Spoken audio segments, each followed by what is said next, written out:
Good day everyone and welcome to the channel. In this short and easy to follow video, I will show you how to add custom fonts in Figma.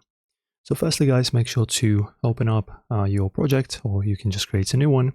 And let us firstly create a new text, press on T, and let us for example draw something like this kind of section, rectangle. Now let's make the font a bit bigger as well, so that it's not as small. Alright, and let us say change font. And now guys, as you can see, this is our fonts right here. So how do you add your custom one? So pretty much how this works guys is any font that you currently have in your system is actually registered by Figma automatically.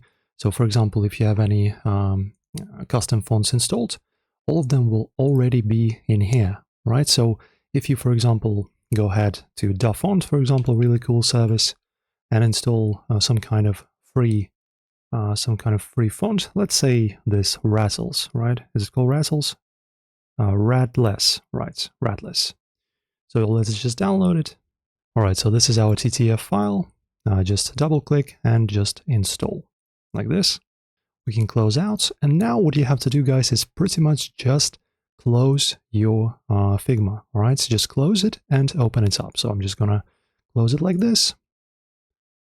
And go to Figma once again and open up that same project that I've had for you guys, this one right here.